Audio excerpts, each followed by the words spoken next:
Ike é um mago extremamente poderoso e o comandante da Brigada Imortal do Exército do Senhor dos Demônios. Vemos ali que ele lidera uma brigada em um ataque feroz contra uma cidade. Seu assistente não surge por ali e diz que forneceu o ariete aos orcs, conforme lhe foi ordenado, e eles o usaram para destruir as muralhas da cidade e com isso os humanos então são rapidamente dominados. A cena muda e vemos que o capitão da guarda da cidade observa de dentro de um edifício enquanto é confrontado por Ike. Pela aura dele, ele já sabe que o Senhor Máscara de Caveira ali é o comandante dessa brigada demoníaca e Ike se apresenta e oferece ao capitão 3 opções. A primeira é se render e entregar os territórios aos demônios. A segunda é morrer pelas mãos do mago como um homem de honra. E a terceira é fugir como um covarde. O líder da cidade fica surpreso ao ver um demônio mostrar misericórdia, mas obviamente ele rejeita todas as opções apresentadas e tenta atacar, e é óbvio que o nosso prota já esperava por isso, e contra-ataca com um feitiço que rapidamente encerra a luta. Eis então que seu assistente chega por ali e pergunta se o prota está bem, o que ele confirma que sim. Ike faz a ele um pedido no mínimo inusitado. Ele pede a seu assistente para que cuide dos ferimentos do carinha ali e quer que faça o mesmo com todos os homens que se renderem. Vemos então que uma mulher observa tudo o que está rolando por ali através de uma bola de cristal e ela demonstra surpresa com o fato de que ele conseguiu tomar a cidade de Arsenal com uma única brigada em apenas uma semana. Ela está feliz que seu palpite sobre o potencial de Ike estava certo. A cena vai evoluindo e nosso prota ergue uma barreira mágica ao redor do local. Nisso ele olha através das janelas para os escombros gigantes que sinalizam o fim da batalha. Ele diz que se sente culpado por machucar tantos de sua espécie, pois sim, meus queridos, ele nos revela que por trás dessa máscara não há um demônio, e sim um ser humano, que diz que provavelmente nunca irá se acostumar com a guerra e os efeitos colaterais que ela traz. A cena continua evoluindo, dessa vez o prota nos revela suas raízes, onde ele menciona que seu professor era um demônio que se chamava Homberg, mencionando que ele era um grande mago e que ele sabia tudo o que era possível de se saber sobre a civilização avançada que já viveu nesse mundo. Ele criou nosso prota que tinha sido abandonado quando criança e lhe transmitiu todo o seu conhecimento e magia. Ike lembra que Homberg, em suas últimas palavras, pediu a ele que nunca mencionasse a ninguém sobre a civilização perdida, pois isso certamente traria muitos desastres. Ele também foi avisado para nunca remover sua túnica e máscara, pois o Senhor dos Demônios nunca o perdoaria se sua identidade fosse revelada. Ele se sente seguro em sua poderosa barreira, pois ninguém pode entrar sem sua permissão. Porém, contudo e entretanto, algo errado não tá certo, e vemos que debaixo da mesa tem uma empregada que já estava na sala quando ele a ergueu. Ela chora implorando para que ele não envie ela de Vasco, mas ele é quem quer chorar nesse momento, porque manteve sua identidade em segredo por 20 anos e não acredita que foi assim que ele foi descoberto. Eis então que o momento é interrompido, pois o porcão chega por ali e traz a ele algumas atualizações pós-batalha enquanto eles caminham pelas ruas. É revelado que eles conseguiram tomar o castelo, mas o assistente sente que estão deixando muitos humanos viverem. Ike não se preocupa com isso, pois o novo Senhor dos Demônios só se importa com resultados e não é tão selvagem quanto o anterior. O comandante então explica que haverá menos pessoas para pagar impostos se reduzirem radicalmente a população. Além disso, Arsenal é uma cidade comercial, então precisam de pessoas vivendo na cidade para que o comércio continue existindo. Ele então é abordado por um dos anciãos da cidade que deseja saber quanto de impostos eles devem pagar ao exército do Senhor dos Demônios. Eles então ficam aliviados ao descobrir que eles vão pagar o mesmo valor que costumavam pagar aos seus antigos mestres. No entanto, eles avisam que se alguém resistir ao exército do Senhor dos Demônios será punido independentemente de seu posto. De repente, Ike é transportado para um local onde um golem o ataca. Ele desvia do ataque e o destrói com um feitiço poderoso. Nos é revelado que quem trouxe ele por ali foi aquela mulher que estava acompanhando ele através de uma bola de cristal. Ela não acredita o quão forte o garotinho que sempre se escondia atrás de seu avô Homberg se tornou. Descobrimos então que o nome dela é Séfiro e ela é a comandante do 7º Batalhão do Exército do Lorde Demônio. Ela está acima de Ike na hierarquia e é a única demônio que conhece o seu segredo. O jovem homem lhe diz para enviar um mensageiro se precisar dele, mas ela acha que essas convocações súbitas são muito mais divertidas. Ele acha que ela quer detalhes sobre o que aconteceu em Arsenal, mas ela informa que seus familiares já lhe contaram tudo. O motivo pelo qual ela o chamou é porque Dairoku Ten, o atual Senhor dos Demônios, deseja vê-lo pessoalmente. Séfiro acha que ele é o primeiro comandante de brigada a receber tal honra. Ela está certa de que isso é devido ao seu feito impressionante de tomar Arsenal em apenas uma semana, por isso eles irão ao castelo do Senhor dos Demônios. Ela ordena que ele coloque a mão em seu ombro enquanto eles teleportam. A cena então muda e vemos que a empregada acorda após ter ido de berço. Ela tenta sair, mas a barreira impede. Ike lhe deixou um bilhete e alguma comida para ela aproveitar, então ela aprova e começa a devorar como se nunca tivesse visto um rango antes. A cena muda mais uma vez e vemos que Ike e Séfiro chegam ao castelo do Rei Demônio, e o miasma ao redor da área já está começando a afetar Ike, porque ele é um ser humano. Um Um guarda ameaçador está na porta, pronto para inspecionar quem entra. Ike se preocupa que será descoberto, mas Sephiroth lança nele um feitiço que dá a ele uma aura demoníaca. O guarda fica impressionado com sua magia, mas não está surpreso, afinal, ele é neto de Romberg. O rapaz fica chocado ao saber que todos os demônios conhecem o nome de seu mestre, mencionando que mesmo após partir, Romberg ainda é famoso. Sephiroth interrompe a conversa, pois ele tem uma reunião importante. Ike então nos explica que o castelo de Oberberg foi construído como se fosse uma demonstração de poder e influência do Senhor dos Demônios, por isso eles estão num corredor interminável caminhando. Então a gente vê o grupo caminhando nesse corredor ali, e Ike admira o controle de Sephiroth sobre o feitiço de voo enquanto ela desliza. Ele também consegue utilizá-lo, mas apenas para saltar alto. O falso demônio então é instruído a esperar do lado de fora, enquanto sua superior conversa com eles primeiro. Durante esse intervalo, Ike expõe algumas informações sobre o atual rei dos demônios. Dairokuten virou a maré da guerra contra a humanidade para o lado deles em uma única batalha, e ele é o líder dos demônios e o homem mais forte. Segundo fontes, ele é um homem cruel e frio que eliminará qualquer um que considerar incompetente, não importa se são amigos ou inimigos, mas ele pode utilizar os talentos deles ao máximo se encontrar algo de valor em seus súditos, mencionando que ele revolucionou o exército do Senhor dos Demônios com essa visão. Ike nos relata que os demônios nascem sem vontade de trabalhar em cooperação, e por conta disso muitas brigas surgem entre eles. Porém, Dairokuten foi quem mudou tudo isso. Ike está animado para conhecer o comandante supremo do exército e, em demonstração de respeito, ele mantém a cabeça baixa enquanto entra e se curva. Ele então é instruído a levantar a cabeça e o jovem fica chocado ao ver que Dairokuten na verdade é uma mulher. Ela o recebe no castelo do Senhor dos Demônios e o elogia por derrubar a cidade fortaleza impenetrável chamada de Arsenal em apenas uma semana. Ele afirma que estava apenas seguindo ordens e dá crédito a Sephiroth, e ela acha que sua humildade é uma característica muito humana. O rapaz fica assustado que seu disfarce tenha sido descoberto com apenas uma afirmação, e Sephiroth tenta fazer um controle de dano ali, destacando que Ike é o neto do homem que eles chamavam de Guardião do Inferno, e isso, para Dairokuten, explica sua humildade. E o Senhor dos Demônios supõe que Ike é um homem de pensamentos profundos, e por conta disso que ele não eliminou as pessoas em Arsenal, nem executou seu líder. Ele então começa a entrar em parafuso, questionando se tomou as decisões corretas ou não, porém, ele tenta retomar o equilíbrio e pede a palavra, e após o líder conceder o direito dele falar, ele explica que os humanos podem até temer o terror, mas isso não significa que eles o obedecerão, e que a história sustenta seus argumentos, pois as cidades que tiveram seus líderes executados tiveram uma relevante menor produtividade quando comparadas àquelas em que os seus líderes originais foram deixados vivos para governar, e isso certamente é o melhor para eles. Ele confirma que essa é a mesma filosofia de Romberg.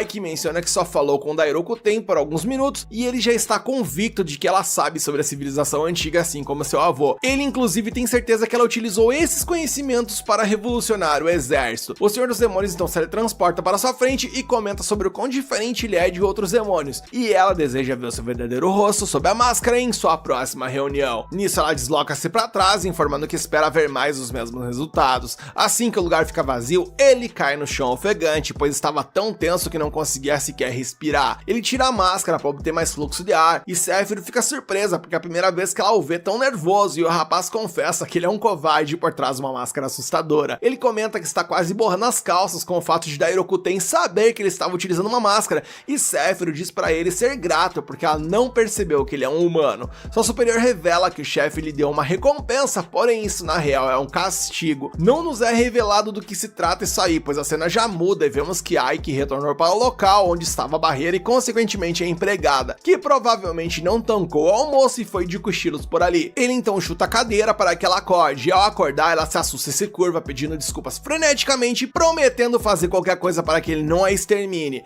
O rapaz fica um pouco perplexo com o comportamento dela e assegura que não vai machucá-la. Ela para então com seu comportamento dramático após ouvir isso. Ele pergunta o nome dela e ela menciona que é 13.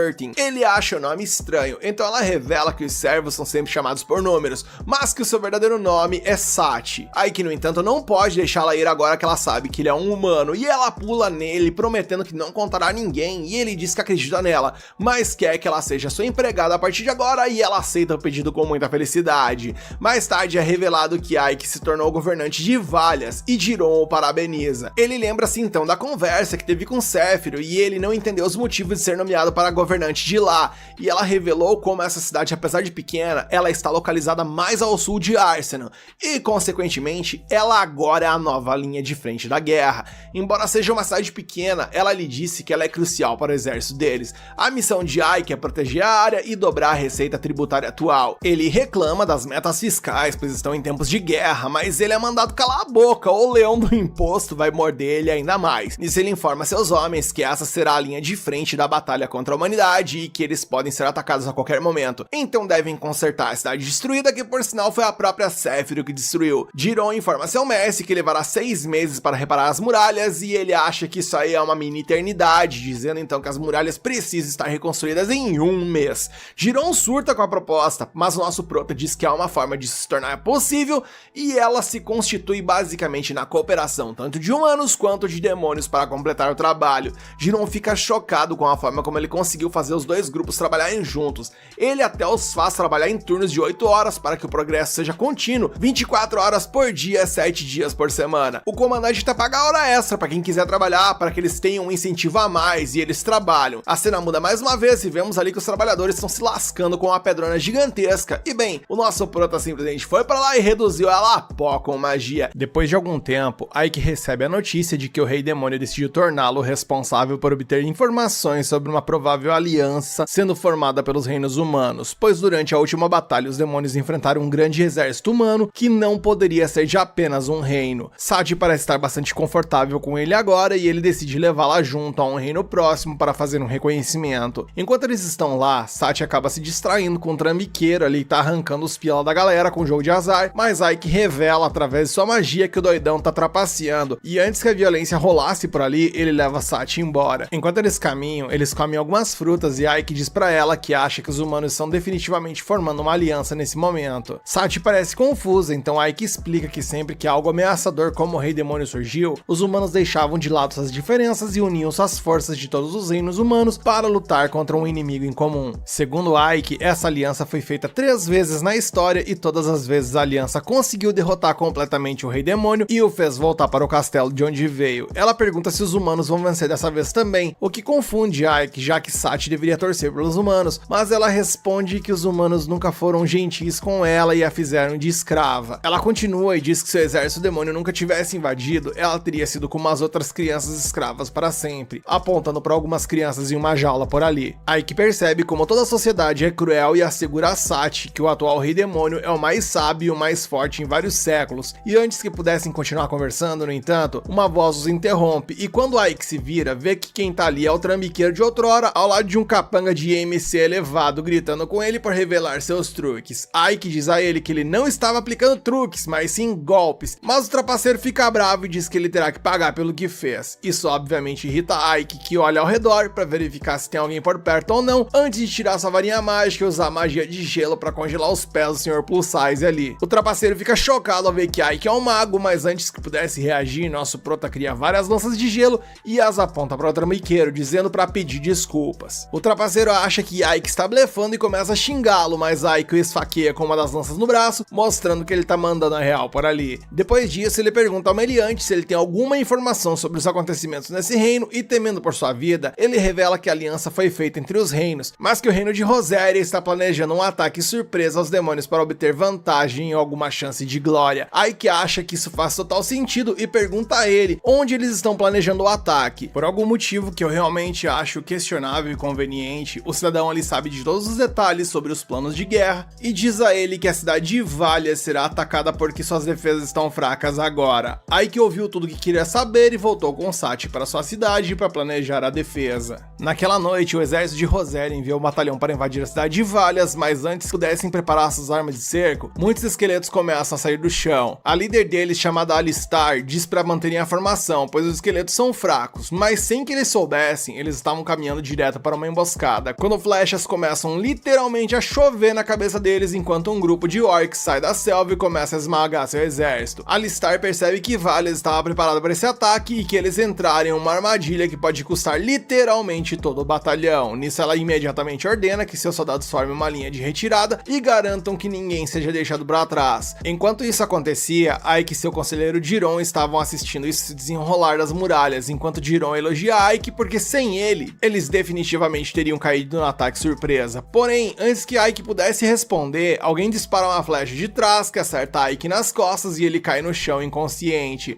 Quando recupera a consciência, ele se encontra na cama com Sephiroth Zéfiro, que afirma ter sido chamada por Jiron após Aiki ter sido atingido e quase ter ido de vala. A sorte desse anime é que ela foi capaz de curá-lo rapidamente, caso contrário teria subido os créditos, seria a season final. Ela o parabeniza por antecipar o ataque surpresa, mas diz a Aiki que mesmo dessa vez as baixas humanas foram mínimas. Por conta disso, ela diz que o Lorde Demônio pode começar a duvidar dele se isso continuar acontecendo, mas Aiki responde que não se importa com o que ela pensa. Seu objetivo principal é tornar esse mundo adequado tanto para humanos quanto para demônios viverem juntos, assim como seu mestre idealizava. Ela diz para ele tomar cuidado e desaparece enquanto ele chama Jiron e pede para descobrir o que aconteceu com a comandante das forças humanas. Jiron responde que a comandante acabou sendo presa por seu oficial superior, que alegou que ela foi uma desgraça ao recuar do campo de batalha. Na manhã seguinte, Aiki decide ir até a prisão onde ela estava, pois queria encontrá-la uma vez, mas ele acaba sendo seguido por sua subordinada Lilith. Ele diz para ela ficar quieta ou ir embora, e ela promete que irá se comportar. A cena evolui e vemos que eles espiam os poucos guardas na frente da prisão. Ela pergunta se deve capotar o quarto dos dois homens ali para que eles possam entrar, mas Aiki responde que não quer agir de violência agora, porém antes que ele pudesse impedi-la. Ela foi na frente dele e espancou os guardas, alegando que não os matou como ele queria e que apenas ajudou a colocar o sono deles em dia. Eles então entram na prisão, que por sinal acaba sendo maior do que ele imaginava, e ele percebe que levará muito mais tempo para encontrar o comandante, mas Lilith acaba roubando a informação de um dos guardas e diz a ela que o comandante está no último andar e até carrega as chaves. Enquanto se dirigiam às escadas, alguns outros guardas são alertados e os atacam, mas Lilith entrega as chaves a ele e diz para ele seguir em frente enquanto ela cuida deles. Aiki segue em frente e se vira para ver os guardas ali sendo detonados, mas continua avançando como se não tivesse visto nada. Logo então ele chega no último andar e abre a cela apenas para encontrá-la completamente vazia. Ao entrar, ele acaba sendo atacado por trás pela comandante e ele mal consegue desviar. Ela pega uma faca e começa a atacá-lo novamente, mas ele de alguma forma consegue escapar novamente e tira seu bastão antes de derrubá-la no chão. Ele deixa que ela se levante enquanto ela pergunta se ele veio ali pra rir da cara dela por perder ou tal, ou quer matá-la, mas Aiki responde que ele só queria saber se ela enviou algum assassino pra se infiltrar em Valias e matá-lo.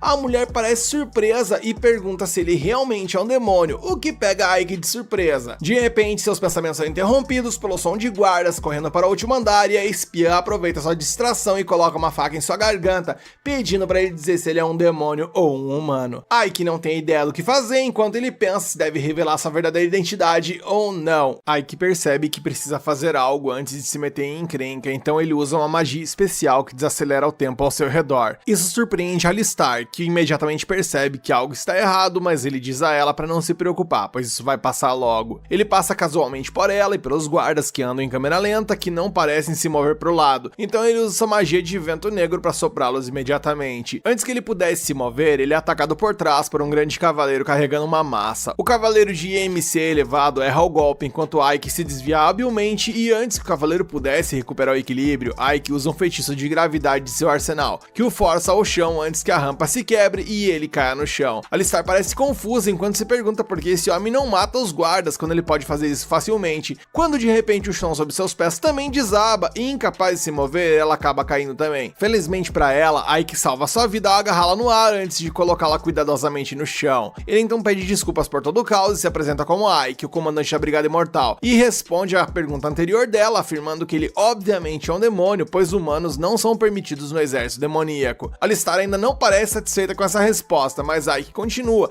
e pergunta novamente se ela enviou um assassino para matá-lo durante a última batalha. Ela mantém a boca fechada, alegando que é uma cavaleira do reino e não revelaria nada a um demônio como ele, mesmo que ele a matasse. Aiki então decide resolver a parada por conta própria e aplicar a infalível técnica dos doramas, onde o cara mete a mão na parede e encara a garota. Porém, o que ele realizou ali na verdade foi uma leitura mental. Lilith até achou que ele estava de pegação com ela, mas ele só estava buscando as informações necessárias. E após obter o que ele queria, ele se vira para ir embora enquanto Alistar o chama, perguntando se ele veio simplesmente zombar da cara dela. Mas ele responde que tudo que ele queria saber era se ela tinha enviado um assassino, e agora que ele já sabe que ela não tem nada a ver com isso, ele está se retirando. Ele então diz a Lilith que eles estão indo embora, enquanto ela protesta, pois queria passar um tempo sozinha com ele, mas ele já tá cansadão ali desses pensamentos o incomodando, então ele simplesmente abre um portal e passa por ele, enquanto Alistar fica perplexa com o que acabou de acontecer com ela. Quando ele volta para sua mansão, Sachi então está ali para recebê-lo. Ele tira sua máscara e entrega a ela uma pequena bolsa cheia de grãos de arroz. Ela parece confusa com aquilo, pois nunca tinha visto aquilo antes, mas Aiki lhe diz que isso é conhecido como arroz e é é muito mais fácil de cultivar do que o trigo. Ela ainda parece confusa, então ele explica que atualmente todas as pessoas em Arcenan são agricultores que cultivam trigo, o que é notoriamente difícil de cultivar e precisa de muitos homens para fazer o trabalho duro para que seja vendido. Comparado a isso, o arroz é muito mais fácil de cultivar, o que significa que precisarão de menos agricultores e os homens restantes poderão fazer outras coisas importantes, como se tornar pedreiros, chefes, ferreiros, etc. E isso aumentará a produtividade da cidade e ajudará as pessoas mais pobres na cidade a se tornarem de classe média. Sati, que parece desprovida de cérebro, ainda não entendeu muito bem, então Ike resume lhe dizendo que terão mais comida e venderão por mais dinheiro. Ela finalmente entende o conceito e pergunta se ele sabe como cozinhar aquilo. Ike olha pra ela e diz que ele não tem nem ideia de como fazer isso, e é por isso que ele dá a ela o dever de tentar diferentes maneiras de preparar esse grão, para que possa utilizá-lo em vez do trigo como alimento principal. Depois de resolver isso, ele pede a Jiron para reunir suas forças e sai para encontrá-los à noite. Jiron não tem ideia do motivo e Ike chama todo o exército para uma reunião. Acontece que a flecha utilizada para atirar nele naquela ocasião pertencia aos inimigos, mas ele sabe agora que a comandante Alistar não teve nada a ver com isso. Isso só pode significar que por ali há um espião e ele está infiltrado em seu próprio exército. Ele decide utilizar sua habilidade de leitura mental para verificar o que cada soldado está pensando, enquanto Jiron continua pensando ali no quão legal Ike é e tal. Ele acaba localizando um dos goblins ali que começa a suar e se preocupar se seu segredo foi descoberto. Então Ike imediatamente se teletransporta na frente dele e pergunta se ele é o espião. Após isso, ele extrai todas as informações do espião e vai se encontrar com Sephiroth à noite. Ele lhe diz que encontrou um traidor em seu exército e ela pergunta casualmente quem é enquanto toma um banho. Ele diz que o traidor é o goblin veterano de um olho só chamado Jace, que é o segundo no comando do 7º batalhão. Ele afirma que o goblin é um comandante testado em batalha e também inteligente e pergunta a Sephiroth o que precisa ser feito. Ela sai casualmente e diz que precisam fazê-lo pagar um preço por sua traição. Na manhã seguinte, ele vai ao território de Jace para ter uma conversa que assusta Jace, que percebe que foi descoberto. Ike pede para ter uma reunião a sós com o Goblin, mas Jace traz mais ou menos um exército de Goblins para se encontrar com ele. Ike diz a Jace que sabe sobre sua traição e está lá para fazer justiça, mas Jace simplesmente zomba dele por ser burro o suficiente para vir ali sozinho depois de saber sobre ele. Ele diz a Ike que seu exército é o dobro do tamanho do exército de Ike e diz que todos os seus soldados atacarão Ike imediatamente se ele der a ordem. Ike, no entanto, ri e diz que estava antecipando algo do tipo, o que confunde o comandante Goblin quando de repente eles ouvem uma explosão. Jace se vira e olha enormes bolas de fogo caindo do céu por toda a cidade, o que os coloca em frenesi enquanto todos tentam correr em diferentes direções. Isso se revela como um trabalho de Sephiroth, que tem um poder mágico suficiente para transformar essa cidade inteira em pó, enquanto continua lançando fogo infernal sobre os Goblins.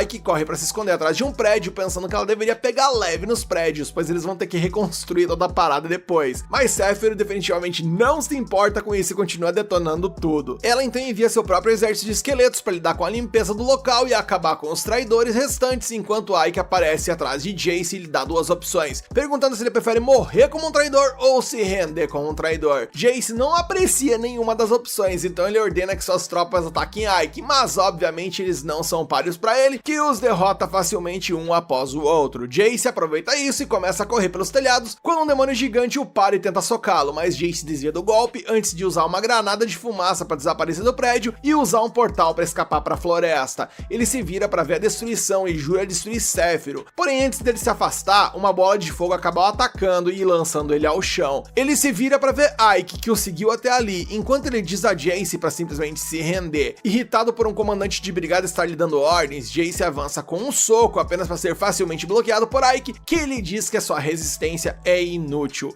Ike então usa uma magia de vento para lançá-lo contra uma árvore antes de usar sua magia de amarração para prendê-lo completamente. Jace finalmente percebe que não há como vencer esse cara, então ele emprega uma estratégia diferente ali e aceita que Ike é mais forte do que ele, antes de apresentar uma contraproposta. Ele afirma que durante todo esse tempo os demônios têm lutado contra os humanos, enquanto a rainha demônio simplesmente ficou de boaça no castelo sem fazer nada. Ele diz que eles dois deveriam derrubar a rainha e assumir o controle de todas as forças. Ele continua dizendo que a rainha é muito emocional e não os deixa matar os humanos tanto quanto eles querem, então ele e Ike deveriam unir forças e destruir os humanos de uma vez por todas. Ike obviamente recusa, enquanto Jace tenta se libertar e utilizar uma faca ali pra acertar ele, a qual o Ike consegue desviar tranquilamente. Ele pergunta a Jace quem mais está participando de sua traição, mas ele não responde. De repente, Sephiroth chega ao local e interroga Jace, mas ele cai ali com sintomas de envenenamento. Ike tenta utilizar um feitiço de cura, mas falha, pois Sephiroth lhe diz que o veneno parece parece ser muito forte. Ela pede que ele dê os nomes dos traidores e promete vingar sua morte daqueles que o deixaram pra trás, mas pouco antes dele dizer o nome, ele acaba indo de arrasta.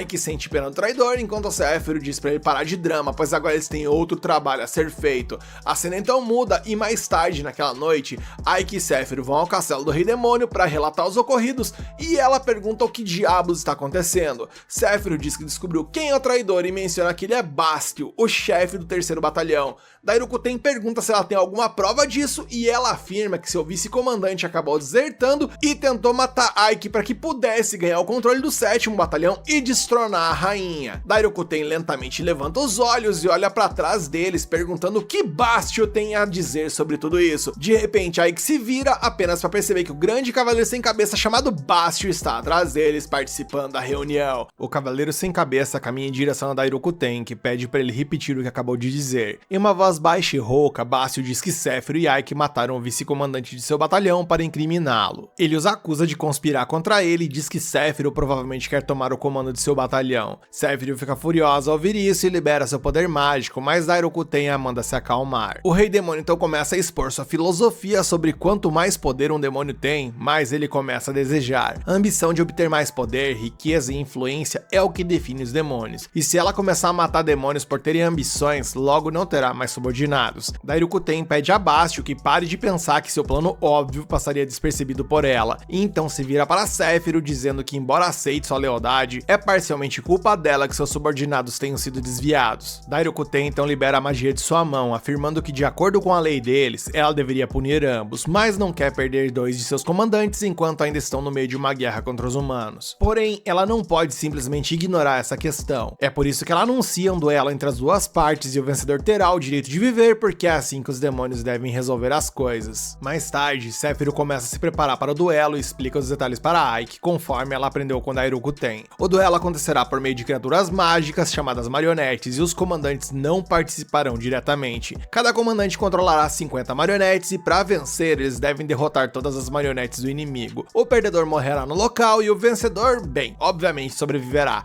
Ike fica surpreso ao ouvir isso e pergunta a Séfiro por que ela escolheu uma maneira tão indireta de resolver as coisas, já que ela poderia simplesmente fazer com que, sei lá, os dois se trancassem numa sala com uma faca dentro e de lá só saísse o vencedor. Séfiro, no entanto, acredita que Dairokuten, no final das contas, quer ver nesse caos todo suas habilidades como comandantes. Séfiro então diz que no duelo, os comandantes podem enviar seus representantes para lutar em seu lugar e ela nomeia Ike para isso. Ele aceita distraidamente sua ordem apenas para perceber um momento depois que a vida dela agora depende de seu desempenho. Ike está nervoso pra cacete por assumir tal responsabilidade, mas Séfiro acredita que ele é um comandante de batalhão mais habilidoso que ela, então enviá-lo será a maneira mais fácil para ela vencer. Ela então segura suas mãos, confiando sua vida a ele, e essas palavras são tudo o que Ike consegue pensar enquanto se dirige à arena. Depois disso, ele chama Jiron e vai para o quarto onde suas marionetes estão guardadas. Ike sabe que todas as marionetes seguem as ordens de seu comandante sem falhar, e como todas são iguais em força, a única coisa que pode fazer a diferença no campo de batalha é a habilidade de comandante. No dia seguinte, Ike continua lendo livros de estratégia em seu escritório, e quando Sachi vem lhe servir um chá, ele pergunta a ela qual é a melhor maneira de vencer uma batalha. Ela obviamente lhe diz que prefere fazer as coisas de forma pacífica ali, resolvendo numa xícara de chá, por exemplo, e Ike lhe diz que concorda com ela. Porém, há muitas pessoas no mundo que não se satisfazem sem cair na porrada com outras pessoas. Ele então pede a ela que lhe dê uma resposta hipotética ali sobre como ela lutaria, e ela responde que utilizaria uma vassoura como arma, e Ike diz que ela está certa, porque quanto maior o alcance de uma arma, em maior vantagem a pessoa estará para garantir a vitória. Sachi sugere então que ele utilize bestas, porque elas são poderosas, fáceis de usar e têm um longo alcance. Ike responde que elas são uma boa escolha, mas ainda não são poderosas o suficiente, e de repente ele tem uma ideia e declara que pode tentar criar armas de fogo que sejam muito mais poderosas e de longo alcance. Sachi pergunta se ele realmente pode criar algo tão incrível, e Ike acredita que Séfiro pode fazê-lo, pois ela é a alquimista mais talentosa do exército dos demônios. No entanto, a cena muda e vemos que Séfiro está aproveitando ali um tempo na piscina, e ao ser questionada, ela diz que há algumas coisas que ela não pode fazer, porque ela nunca viu essas coisas antes.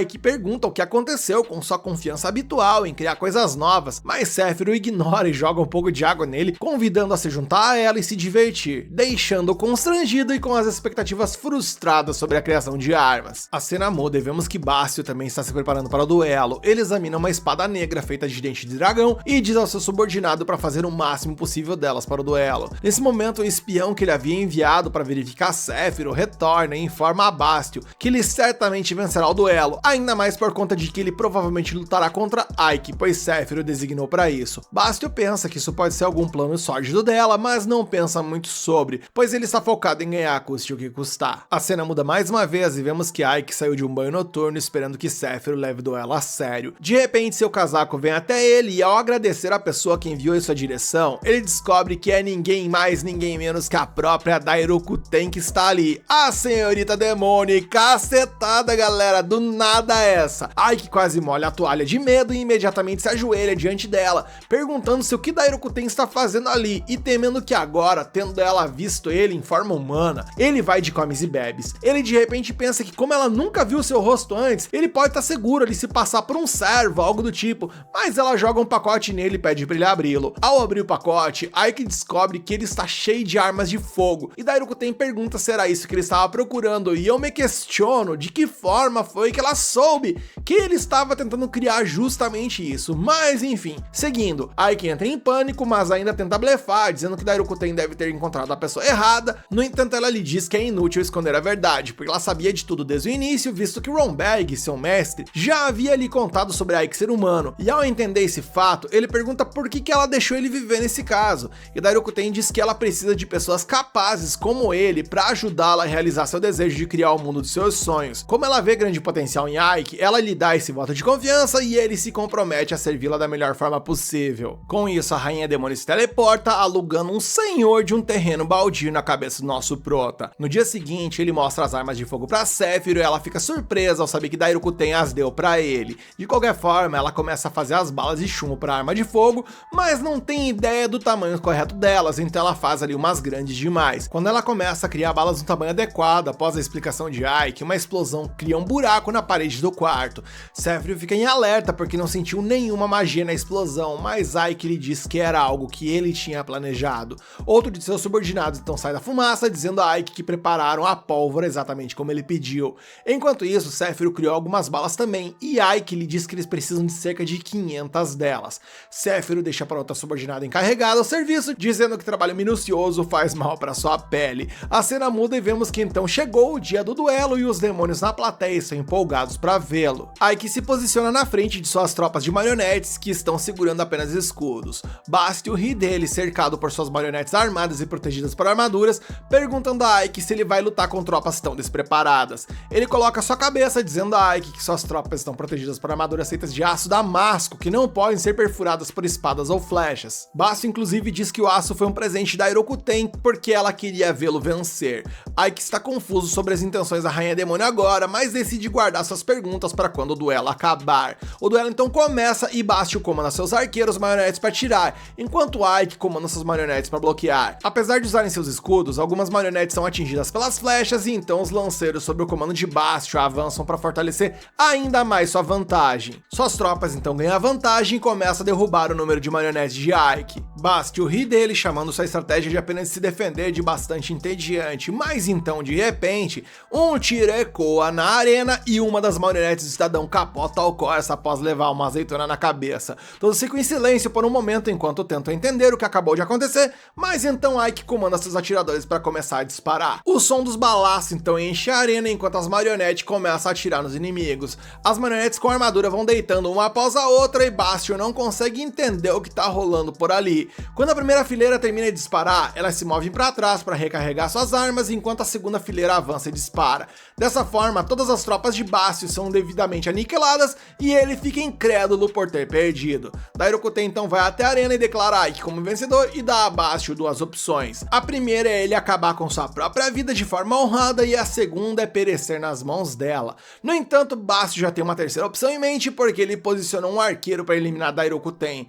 O arqueiro dispara uma flecha nela, mas Dairokuten facilmente a pega, porém a flecha tinha uma bomba em sua ponta que acaba explodindo por ali e vemos também que há bombas em toda a arena. Então a diabaiada começou a sair voando por ali. Há muitos anos, em uma caverna escura, Ronberg eliminou uma matilha de lobos e encontrou uma família destruída pelos animais. Em meio ao caos, havia uma criança pequena ainda viva, protegida pelos pais que usaram seus próprios corpos como escudos para evitar a morte de seu filho. Esse menino era Ike, o nosso prota. Avançando para os dias atuais, o 3º Batalhão obedeceu às ordens de Bastio em uma tentativa tentativa de aplicar uma espécie de golpe de estado e tomar o controle de todo o exército demoníaco. Pegando os orcs de surpresa, os esqueletos e goblins do comandante eliminaram qualquer um em seu caminho, enquanto Bastio se gabava de sua estratégia, confiante de que, uma vez que os demônios estivessem sob seu controle, o mundo inteiro seria dele. Aproveitando seu momento de triunfo, Bastio diz a Ike que ainda não é tarde demais para se juntar a ele, garantindo a ele que sua vitória será certa, e ele diz que permitirá até que o mago continuasse controlando o 7º batalhão, caso aceitasse ir para o seu lado. Olhando ao redor, Ike observou os orcs na arena sendo pegos de surpresa e massacrados impiedosamente pelas tropas esqueléticas. Ele respondeu que era uma oferta tentadora, mas não iria discutir isso com Bastio, e com seu cajado emanando poder, o feiticeiro declarou que o comandante do 3º batalhão não seria o Senhor dos Demônios. Ao ouvir isso, Bastio riu, pensando que Ike era mais esperto do que isso. Enquanto falava, seus soldados cercavam o mago e Bastio anunciou que esse seria o fim de seu inimigo. Com isso, alguns guerreiros avançaram contra Ike, que respondeu com um poderoso feitiço que repeliu os atacantes. Imperturbável, o comandante das tropas ordenou que o atacante continuasse, levando Ike a utilizar um feitiço ainda mais forte, derrubando os soldados que avançavam sobre ele. Um dos esqueletos usou seu crânio revestido de mana para explodir perto do mago, mas nenhum dano significativo foi causado. Ainda assim, quando estava prestes a completar sua estratégia de atacar com uma espada através da fumaça, o esqueleto foi defendido por um escudo mágico e vaporizado por outro feitiço. Apesar do domínio inegável do mago na batalha, o 3º batalhão manteve-se firme sob as ordens de seu líder, não recuando diante do poder do feiticeiro. Enquanto Ike decolava, os arqueiros aproveitavam a oportunidade para disparar, mas ele desviou dos projéteis e continuou sua ascensão a um ponto de vista alto o suficiente para observar a arena. De lá, ele lançou um feitiço que perfurou todos os soldados inimigos, deixando Bastio em maus lençóis. Voando em direção a ele, Ike lançou um feitiço que causou uma explosão massiva. Quando a fumaça se dissipou, Ike observou a destruição ao seu redor, esperando que Bastio fosse parte da cena, mas o líder do 3º batalhão, com a cabeça rolando no chão, soltou uma risada e declarou que ainda não tinha acabado. Com isso, o corpo do cavaleiro surgiu atrás do mago para atacar, enquanto a arquibancada continuava a sofrer com inúmeras explosões que estavam desmoronando a arena. Ike escapou por pouco do ataque, enquanto todo o ambiente se transformava em uma tempestade de areia. Bastio deixou claro que um ataque como aquele não poderia derrotá-lo. Na verdade, como chefe da Brigada Imortal, Ike deveria lembrar que o cavaleiro era um Dullahan, e que ele e seus soldados eram mortos-vivos. Vendo os inimigos se levantarem novamente após serem mortos, Ike percebeu que sua ferocidade não tinha diminuído quando os guerreiros de Bastio retomaram o ataque com um vigor renovado. E dessa vez, os esqueletos lançaram um número maior de crânios explosivos no nosso prota,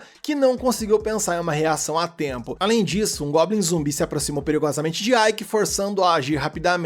Ele congelou o braço do inimigo e o despedaçou. Depois disso, ele parou o tempo e derrubou os inimigos mais próximos, mas eles continuavam vindo. De acordo com Bastio, suas tropas eram intermináveis, e por mais poderoso que fosse um feiticeiro, toda a magia era finita e eventualmente ela acabaria. Portanto, era apenas uma questão de tempo até que Bastio reivindicasse a vitória, o que era uma pena, pois o cavaleiro adoraria ter um aliado do calibre de Ike ao seu lado. E como se não bastasse todo esse problema, o arqueiro orc que havia disparado contra Dairokuten agiu novamente, e com aquela mira extraordinária que somente ele tem, ele atingiu o mago com uma flecha explosiva, causando uma explosão massiva. Por sorte ou reflexo, Ike conseguiu se proteger a tempo e levantou um escudo, mas o choque foi suficiente para mostrar que sua vida estava em risco. Sem fôlego, o feiticeiro finalmente mostrou sinais de cansaço. Bastio então apontou que o inimigo ainda estava vivo, reconhecendo que era por isso que ele era o líder da Brigada Imortal. No entanto, o cavaleiro reiterou que a resistência era inútil. Do outro lado, Ike começou a acreditar que isso de fato era verdade, então precisava encontrar uma maneira de virar a maré antes que a situação piorasse. E analisando seu entorno, ele sabia que os mortos-vivos eram cadáveres ambulantes e que sua magia negra não funcionaria contra eles. No entanto, o próprio fato de que eles não estão vivos deu ao humano uma boa ideia. Enquanto isso, Bastio assumiu que a postura passiva do inimigo era um sinal de rendição, mas ele aproveitou o momento para ordenar outro ataque de suas tropas, que prontamente executaram. Ike respondeu com um feitiço radiante que evaporou os atacantes e a luz se espalhou pelo ambiente, tendo o mesmo efeito nos inimigos restantes. Bastio, nunca tendo imaginado isso, ficou sem palavras. Seu vassalo arqueiro estava prestes a disparar novamente, mas seu braço foi cortado para interromper seu ímpeto. Foi Sephiroth que finalizou seu negócio com o orc explodindo completamente. Além disso, ela trouxe mais soldados para conter o 3º batalhão, incluindo demônios sob seu comando que demonstraram habilidades acima da média, massacrando oponentes e dominando o campo de batalha com autoridade. Da mesma forma, Diron liderou os goblins do batalhão, enquanto Lilith utilizou suas técnicas peculiares para subjugar os adversários. Depois de derrotar os monstros com seu encanto, ela declarou que agora iria diretamente para Ike. Enquanto isso, Sephiroth alcançou um mago primeiro e informou-lhe que o conflito estava sob controle. Praticamente derrotado, Bast amaldiçoou o nome de Sephiroth, mas Darukuten, que estava observando tudo por trás, lembra-lhe que o oponente do cavaleiro é Ike. Ao se aproximar do comandante do 3º batalhão, a Lorde dos Demônios dá a seu subordinado outra chance, oferecendo uma luta direta contra Ike. Se ele vencer, Bast terá sua vida poupada. Aproveitando essa oportunidade, o cavaleiro assegura que vai despedaçar aquele mago. Sem cerimônia, os dois lançam-se na batalha e o impacto da colisão cria uma nuvem de poeira ao redor deles. Bast atacou repetidamente com sua espada, enquanto Ike mantinha sua integridade com seu escudo mágico. No entanto, parte da barreira é quebrada pela força do guerreiro, que agora ataca com ainda mais fervor, afirmando que o destino de Ike é morrer ali mesmo. Ele acrescenta que Ike deveria odiar o Senhor dos Demônios, que após sua vitória na guerra, lhe entregou a morte como recompensa. Para encerrar a luta, Bast desencadeia uma magia negra contra Ike, que responde mais uma vez com um feitiço luminoso que dizimou as tropas mortas-vivas. Dessa vez, a luz consumiu o feixe de energia negra vindo do braço do guerreiro inimigo, até levando a mão do demônio de abraço. Observando a luta de perto, Sephiroth está atônita, pois ela não tinha ideia de quando Ike tinha aprendido a utilizar a magia branca. Estranhamente, a feiticeira percebe que o Senhor dos Demônios não está nem um pouco surpreso com isso. Bast arrogantemente investe mais uma vez contra seu rival, que agora empunhava uma magia branca que era a chave para a vitória. Quando era menino, um dia Ike estava olhando tristemente para uma flor morta. Seu mestre Homberg então convidou o menino para os estudos de magia do dia. Mostrando um talento desde jovem, Ike frequentava diligentemente as aulas que faziam parte de sua rotina diária, ao lado do Guardião do Inferno. Mais tarde naquele dia, o garoto perguntou se havia um feitiço que poderia trazer uma flor murcha de volta à vida, e o professor experiente explicou que a magia branca era responsável por isso. E sem hesitação, Ike pediu para aprender essa ramificação da feitiçaria, mas Homberg enfatizou que o menino agora era um demônio, então deveria estudar maldições, não magia branca. Isso porque seria altamente suspeito para Ike utilizar tal habilidade, já que a magia branca tira seu poder da compaixão de um coração puro que se preocupa com os outros. E obviamente isso não era algo que agradaria aos demônios se visse isso em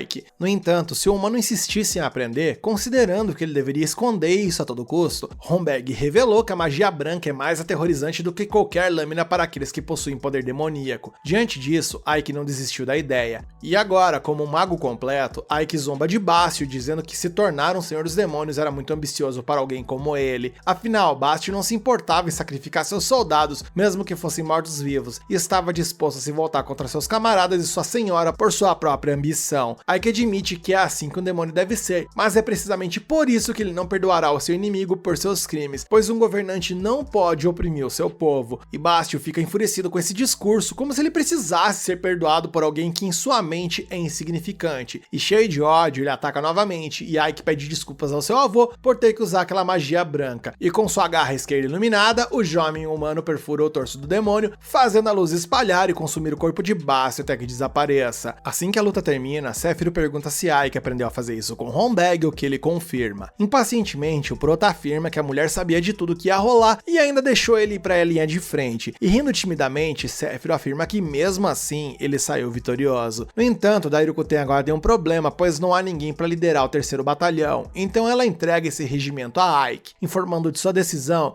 o Senhor dos Demônios se retira. Lilith e Giron chegam para celebrar a vitória e a sobrevivência do nosso Prota, apesar de a demônia morrer de ciúmes do abraço do Orc no garoto. Mais tarde, Sephiroth confronta a líder suprema por ter removido seu vice-comandante de seu comando. Como comandante de Ike, ela imaginou que seria a única capaz de ditar o caminho do subordinado. Darukuten se surpreende com a reação negativa da feiticeira, pois pensava que ela concordaria com essa decisão. Em todo caso, seguindo a mesma lógica de Sephiroth, Darukuten é superior de ambos, então ela tem a palavra final sobre qualquer decisão. Independentemente disso, a senhora convoca Ike para falar por si mesmo e fazer sua própria escolha. Após a reunião com Darukuten, Sephiroth repreende o mago por deixar a senhora saber que ele é um humano, mas fica ainda mais irritada ao ver que o homem não demonstra ansiedade sobre isso. Alguns minutos antes, Ike havia dito à senhora que as pessoas estavam começando a se acostumar com a nova forma que Ivalias estava sendo gerida. Inicialmente, os demônios não sabiam como coexistir com os humanos, mas isso vem mudando gradualmente, a ponto de todas as raças viverem em harmonia e trabalharem juntas para o bem comum e o desenvolvimento da região, algo anteriormente impensável em quaisquer circunstâncias. Ele comenta que até os habitantes mais jovens de Ivalias já perderam medo dos seres outrora chamados de monstros, e essa unidade que foi criada é, sem dúvida, algo especial que surgiu nessa cidade. Quando começou a servir Sephiroth, Ike deixou claro para a comandante que seu maior objetivo de vida é ajudar a criar um mundo onde humanos e demônios possam coexistir pacificamente. Dito isso, Ike remove sua máscara e se desculpa pelo que decidiu, mas declara que ainda tem muito a aprender com Sephiroth. Em troca, ele promete fazer de Ivalias a primeira a cidade onde as duas raças possam viver em paz. Depois que Ike e Sephiroth partem, Dairukuten reflete na janela sobre o significado de tudo que acabou de ouvir. Assim, ao lado de Sachi, Ike observa a paisagem distante da cidade que governa no dia seguinte. Animado, ele está confiante de que o solo e o clima de Valhalla permitem utilizar o sistema de Norfolk, um método de cultivo que permite cultivar vários tipos de alimentos sem deixar o campo vazio. Com isso, Sachi fica empolgada, sabendo que poderá comer nabos até se fartar. Falando nisso, Ike adoraria que todos os habitantes estivessem muito ocupados, construindo um lugar onde as raças pudessem viver juntas em harmonia. Por outro lado, essa harmonia não passa de um conto de fadas na linha de frente da guerra entre humanos e demônios, onde a violência é o único caminho que se abre diante dos combatentes e das vítimas desse confronto sangrento. Longe do conflito incessante, Ike usa sua magia para invocar a chuva e revolucionar a agricultura em Ivalias. No passado, a técnica mais conhecida era cultivar trigo e depois deixar o campo descansar, criando pastagem para o gado. Agora, para evitar deixar o campo vazio por tanto tempo, eles cultivarão cevada, trigo, trevo e nabo simultaneamente, sempre mantendo o campo ocupado. Usando esse método, os humanos e demônios nunca ficarão sem comida. Com essas palavras finais, os cidadãos de Ivalias que estavam acompanhando a implementação da técnica Norfolk celebraram ao redor de seu líder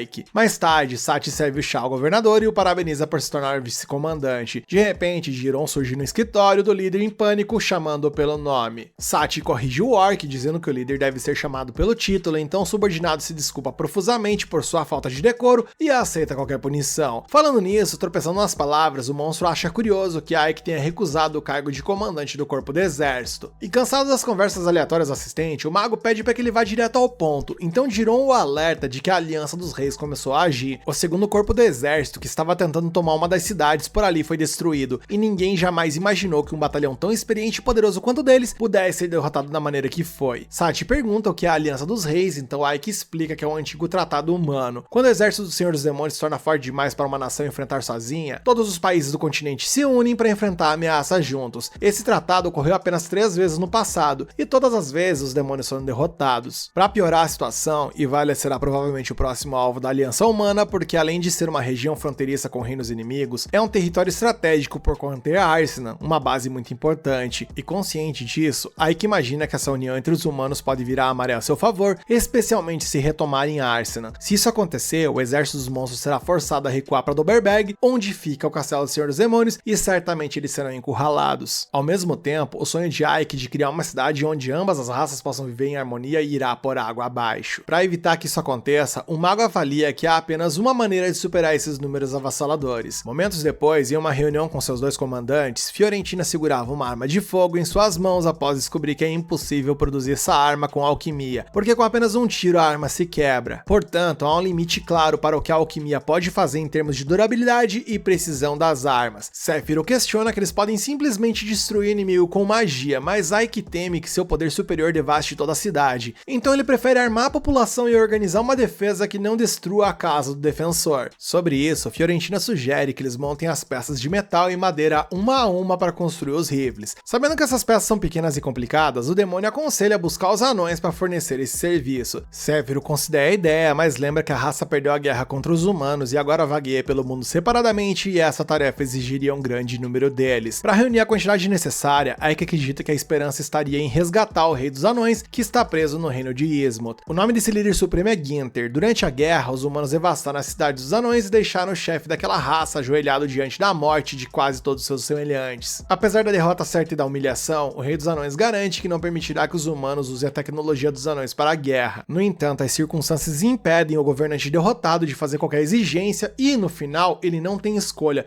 especialmente porque seu filho Batson está sendo mantido como refém pelos humanos para conseguir o que querem do líder da raça inimiga. Os humanos querem que os anões usem suas habilidades para Ismoth, porque só assim permitirão que os derrotados vivam. Muito tempo após a rendição, Ginter passou seus longos dias na cela imaginando como seu filho e os outros estavam. De repente, ele ouve várias risadas dos guardas do lado de fora das grades, e ao ver o que estava acontecendo, os soldados pareciam atordoados por algum estranho encantamento ou embriaguez, e um demônio aparece para abrir a cela do anão com a chave. O anão questiona por que um demônio ajudaria, mas Lilith não tem tempo para contar toda a história. Quando o resgatado insiste em ouvir uma justificativa, até mesmo exigindo agressivamente, o demônio lança o mesmo feitiço nele que lançou nos guardas. Jiron pergunta o que está acontecendo e Lilith não tem medo de responder que se cansou do barbudinho gritando no seu ouvido. Com isso dito, ela sai sem se despedir, enquanto Jiron acaba afirmando sozinho que o cara que ela nocauteou é simplesmente o líder líder supremo de toda uma raça. E carregando o resgatado nos ombros, o orc fica aliviado por não ver guardas nos corredores enquanto escapam. Por outro lado, Lilith lamenta por não ter ninguém para brincar até agora. Jiron a lembra que as ordens são para resgatar o prisioneiro sem ser notado, mas na verdade Lilith não se importa muito com ordens. E ignorando as palavras do orc, ela cheira algo estranho vindo dele, deixando Jiron preocupado e perguntando que cheiro ela sentiu. E apenas para provocar o monstro, a demônio responde que é o cheiro de feiura de porco, provocando a raiva do orc. No meio disso, os guardas passam pelo corredor e encontram os fugitivos, então atacam sem perder tempo. E isso deixa Lilith feliz, que agora planeja ter uma boa refeição com os dois jovens. Usando seu misterioso pau mágico, ela nocauteia os guardas, enquanto Jiron a lembra que a ordem era não se envolver em lutas desnecessárias. Aparentemente, o leal assistente do vice-comandante ainda não percebeu que a demônia não se importa com ordens, quase levando o orc às lágrimas antes de dizer que contará tudo ao seu superior. Enquanto isso, outro guarda estava passando pelo corredor e atacou Jiron, que se defendeu impulsivamente com um soco, fazendo o cara sair voando e bater ali numa porta de ferro até quebrar. Lilith vira o jogo, dizendo que entregará o orc pro seu líder, fazendo implorar como uma criança por medo da punição. Pouco depois, na saída da masmorra, a dupla infernal encontra um batalhão inteiro de homens que, ao perceber o que estava rolando, começaram a se reunir ao redor dos invasores. Lilith não fica parada diante das circunstâncias e, como prometeu a Ike que não mataria ninguém, ela continua a derrotar seus inimigos à sua maneira. E observando a situação à distância, ao ver seu método, Ike resmunga que sua ordem era não ser visto, mas aparentemente Lilith não é muito boa em furtividade. Pelo contrário, a gente vê que ali há um regimento enorme perseguindo a dupla enviada para essa missão. E para acabar com esse circo, o Mago conjura uma barreira para separar os homens dos monstros e se aproxima de Lilith e Jiron para dizer que eles fizeram um bom trabalho. Como sempre emocional, a demônia agradece ao seu mestre pela ajuda e oferece um beijo em troca, mas Ike recusa a oferta como esperado. Ele então vê Jiron com um anão nos ombros e comenta que não é assim que um rei deve ser carregado. E entrando em pânico com a bronca, o orc começa a girar o sujeito para acordá-lo, mas ele estava em outro mundo. A cena muda e vendo Ginter acordando no dia seguinte, Ike coloca uma arma de fogo em sua mão e diz que gostaria que mais dessas armas fossem produzidas. Ginter nunca tinha visto nada do tipo, mas acredita que é possível fazer mais, embora provavelmente leve muito tempo. A questão é que ele se recusa a cooperar com os demônios, que ele vê como não sendo diferente dos humanos, querendo apenas usar os anões para os seus próprios fins egoístas. Por essa razão, ele prefere morrer a se tornar um escravo. Dito isso, Ike entende a razão do rei dos anões, mas promete mostrar-lhe que Valias é uma cidade diferente de qualquer outra. E quando levado para fora, Ginter vê os homens e demônios trabalhando juntos e não acredita em seus olhos. Ike explica que seu plano é criar uma sociedade onde essas raças, sempre vistas como inimigas, possam prosperar em harmonia, mas para isso ele precisa da ajuda do mais alto líder dos anões. Essa filosofia de vida agrada a Ginter sem dúvida, mas seus muitos anos de experiência o fazem hesitar em ajudar os homens novamente. Afinal, os humanos destruíram tudo que era importante para eles, forçando sua raça a vagar pelo mundo sem um lugar para chamar de lar, pois a terra natal onde os anões se encaram as raízes virou cinzas. Para convencer Ginter, Ike promete pedir ao Senhor dos Demônios para reconstruir o reino dos anões assim que as armas de fogo ficarem prontas. No entanto, o rei fica furioso ao achar essa declaração muito arrogante, pois um reino dos anões só pode ser construído por muitos anões, e se há algo escasso nesse mundo atual, são o seu povo, que foram perseguidos e mortos até que apenas nômades e mendigos restassem espalhados pelo continente. E sem perder a compostura, Ike decide mostrar na prática que não será apenas na conversa. Eis então que ele leva Ginter à forja e vê Batson, seu filho, junto com vários outros anões que ele pensava que estavam mortos. E todos eles dizem o mesmo, que o demônio salvou e lhes deu comida e camas para que não morressem. Com seu rei presente, os anões estão motivados a trabalhar ainda mais para alcançar os objetivos nessa guerra. E aproveitando a emoção de ver seu povo trabalhando junto novamente, Ike pergunta a Ginter mais uma vez se ele gostaria de cooperar. Dessa vez o rei claramente não se opõe, pois nunca esteve tão próximo de suas raízes como agora em muito tempo. Ao cumprimentar o governante de Valias, o anão sente um calor estranho vindo de sua mão, um calor que um demônio não deveria ter. Mais tarde, vendo seu mestre retornar, Sati lhe oferece chá, mas ele prefere que a serva descanse um pouco. Ele a aconselha a tirar um tempo livre para ler algo em vez de apenas trabalhar, mas a garota nunca pôde aprender a ler, e comovido com isso, Ike promete ensiná-la. Nesse momento, Lilith chega anunciando que trouxe de volta todos os anões espalhados por Arsena. No entanto, ao ver os dois tão próximos, ela tem um ataque de ciúmes, pensando que a empregada está flertando com seu mestre. Sati, para provocar um pouco, lança um olhar zombeteiro e responde que está apenas fazendo seu trabalho, e como Lilith não acredita, as duas começam a brigar. Como se não bastasse, agora Jiron chega correndo como de costume. Enquanto isso, um soldado humano informa seu general que o rei dos anões foi resgatado pelos demônios,